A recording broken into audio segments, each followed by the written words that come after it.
Hi guys, this is Maria. Welcome to my channel. In today's video, I will be sharing with you Montessori's take on fine motor skills development, also give you a timeline which you can expect at different time frames and the activities that you can do. I've shared multiple fine motor skills development activities in my Montessori playlist and activities for children playlist. But today I'm gonna group it all by age that will give you a better understanding of when you can introduce them. I realized that a lot of my subscribers have kids of baby Justin's age, which is about 2, and a lot of you subscribed to me much earlier when Scarlett was growing up and she's 4 now. Today I will share mainly 0 to 3, but a lot of those activities can be built on and older children at the age of 4 can still be interested in them. Now let's do it. Development of fine motor skills is a big part of a Montessori concept because Maria Montessori believed in the education of the hand, also education of the senses. And the sense of touch actually stimulates so many things and development in our brain. So one of the first things that will happen to your baby at about 3 months that they will start grasping. First, they will start grasping onto your finger, and that's this typical grasp. What you can do at that stage for their development, just provide them very soft grasping toys, rattles. Baby Justin used to really enjoy his soft blocks that I had. They were fabric and they had like a crunchy side to them. They had different texture to them because at between like 3 and 5 months they will really enjoy like playing with those. Also, I've shared with you my Montessori toys from that age as well, and like soft rattles that they can hold easily in their hand and just make a sound. So all those things that provide an understanding to a child between a coordination between your eye and your hand muscles. At about 6 to 7 months of age, kids actually start doing a lot of intentional work with their hands. So they will reach out for the object, they will transfer object from one hand to another. All of that is really important, and it's not only fine motor skills, it's also gross motor skills because your kid is figuring out how their muscles work. So in that age, a great way to stimulate it is just giving them a smaller ball of their size when they can transfer one hand to another. Also, when they are starting to crawl, giving them those cylinders that they can crawl after because they start reaching out for them. And again, it is a gross motor skill, but it also includes a fine motor skill of actually grasping something. Closer to 9 months, that's when your pincer grip starts developing, and that's when your child starts learning how to handle smaller objects. Now, you need to be very careful because obviously smaller objects are a big choking hazard for younger children, but at the same time, you need to provide them an opportunity to explore that sense. They will also enjoy putting an object in a hole starting about this time up until probably about 18 to 24 months, but the intensity of that activity will change. First, because your child still has a grasp pattern of the entire palm, you can just start with a simple balls, putting them in a hole. There's multiple toys. I've shared with you mine. I have the Melissa and Doug pounding tower, where at first baby Justin started putting it and was pushing it by his hand, and then he figured out how to use the hammer and he was doing that. You could just have, there's a Montessori material that is called object permanence. So it's like a box, you put the ball in and then it hides in a drawer and you can open the drawer and see the ball. So I'm gonna pop it on the screen for you. That's a great material as well. Also during this period, children really enjoy putting the objects of this kind. This is a great example. I have videos of baby Justin. I think he wasn't even sitting yet.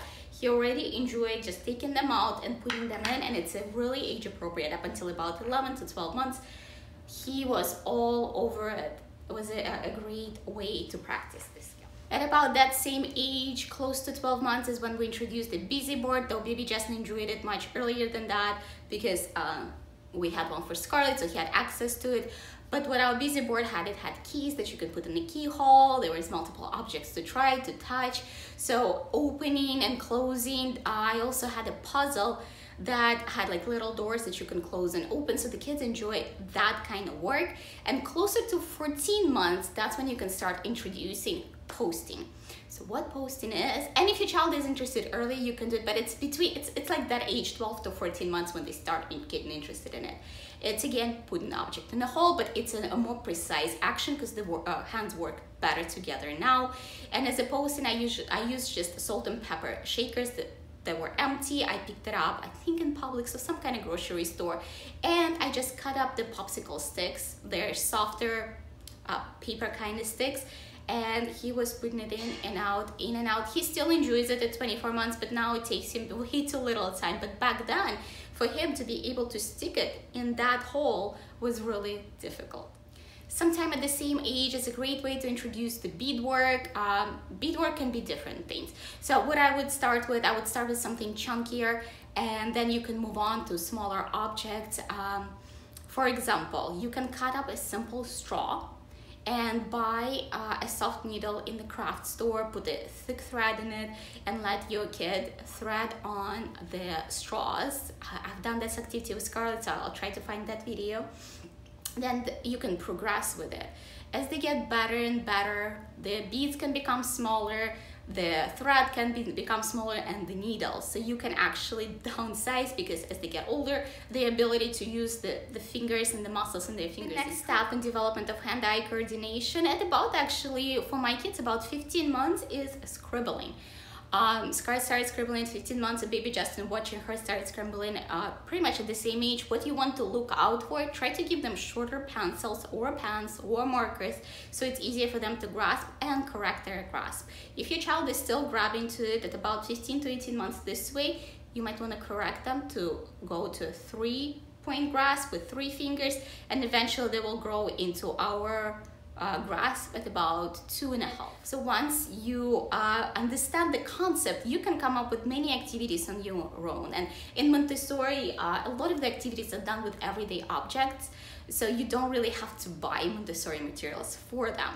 The next thing that your child will probably start exploring is also at about 15 months, is pouring water, and it's a very, very important developmental skill. What you might want to do, just get them 2 small cups and a pitcher of their size. In Montessori, everything's supposed to be glass. If you don't feel comfortable with glass, the way I look at it, wherever you feel comfortable with, as long as your kid is doing it. So, and let them pour. They will explore, and you will see how their abilities increase as they get older. You can start using the funnel. You can also introduce droplet into your water transfer activities. Kids love water transfer up until, I mean, honestly, about 2.5, I would say, for my kids. That's where they were all into transferring the water. And as you progress with them, give them more difficult things, so like the droplets. Then you can add water to food coloring, so you can do food coloring activities, and then you can do mixture of the colors, so you can build up on it for an older child to make them still entertaining and let them use this pencil grip. Also, between 1 and 2 is where they are really into transfer and figuring out how to use forks, spoons, and all those good things. One of the things I get asked all the time in my day in life videos, how do I get my kids to eat with a spoon? How are they so accurate? So they're messy. Kids are messy, but the more they practice, the better they get at it. So give your child an appropriate amount of practice, and don't expect them to be clean. I mean, that's all I can say, because they will not be clean. 2-year-olds are messy. But to be able to do it the right way, they have to mess up to begin with. So one of the activities that I usually start with is water transfer from one cup to another with a spoon. I've done it with baby Justin. Water is the best one for the younger kids, because if they stick it in their mouth, no big deal. If you have a kid that is really well responding to this, Scarlett, at about 15 to 18 months, I started doing rice transfer with her, and she would transfer rice from one plate to another with a spoon. It works on the motion of the kids to actually being able to dump it. Then we did beans, we did popcorn, all kinds of sensory beans. You can, as they get older, for the transfers, you can make the activities a little more interesting by adding their favorite things to them, like dinosaurs or cars or bugs, wherever they're into. Another very important motion is screwing and unscrewing the objects, and honestly, that's like one of the easier ones to do. But I've done when both of them, when Scarlett was about 3, she just turned 3, and baby Justin was just 1, that was one of the best things. I would give each one of them a bottle. I would give baby Justin a bottle with a bigger opening at the top, so it's easier for him to put the pom-poms in, and they would stuff the pom-poms, both of them, in the bottles, and then screw the bottle top. And baby Justin would sit sometimes, screw and unscrew the bottle top to figure out the screwing motion. But think about it, for us it's, you know, no big deal how to do it, but for them they have to figure out the muscle rotation, and it strengthens their hands. As I've gotten older, I've introduced a few more activities for Scarlett, who at the time of me filming this video was getting close to her 4th birthday, is sewing. So we use needles, we use threads, and sew on the buttons, or we sew on, like, they were really cool kids at Target. They had like unicorns, princesses, and stuff like that. And we made the unicorn. And for baby Justin, I've introduced hammering. He's a boy, he's really into hammering, and actually Scarlett liked it as well. So what I did, there is 2 ways you can do it. There is for younger kids, you can take the foam block again from the craft store like Hobby Lobby. They sell it in the floral section. The whole bag of it was like $4, and it was on sale for 40% off. So then you take golf tees, and I used the play hammer that he has with one of his sets, and he just hammered. And you will ask, what is the purpose of this activity? I actually saw that one at Scarlett's school when I was doing one of the tours, and they did it with pumpkins in the fall. And I was like, oh, this is really cool. But what it works on, honestly, is hand-eye coordination, because for your kid, they need to be able to hold it with a pincer grip, which you go in after. Why pincer grip is important, if you don't know, is that's what helps you writing and preps your child for writing in the preschool. So it's a very, very important skill, ability to hold the pencil the right way, and you want to do as many things as possible to encourage it. So you holding it, and then you have to hammer on top of it. So you have to visually scan where you're going to be hammering. So that is the easiest one with the golf tees. I've also taken it a step further, and I've used my hole puncher pins that I'm using for other activities as well. And I took a piece of wood from one of the puzzles from baby Justin, and we also hammered those in.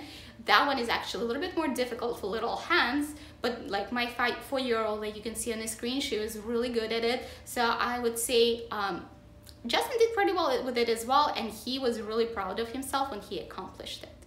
Generally speaking, holding small objects and handling them is that what's going to help them, but you also want to give them ability to practice like a very long hold of those objects. So using that same pin, you can cut out the different objects from the paper. And I've seen it first at Scarlett's classroom, and then I introduced it in our playroom, which is set up as a Montessori. You can check out my videos on the playroom tour, and also fine motor skills setup area that I've done recently. Now moving on, at the age of 2, you can introduce cutting. First, your kids will start cutting in this motion using both hands, but you can encourage them using one hand, and to strengthen again the same muscles for them to be able to handle objects as they get in the preschool and prepare them for that.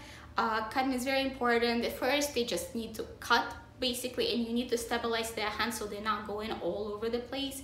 And then as they get older, you can introduce cutting books where they have to cut on the line. You can cut and glue. There's so many things you can do. I hope you guys enjoyed this video and it was helpful for you and gave you an idea of the development and all kinds of activities and a timeline perspective that you can introduce and do with your children.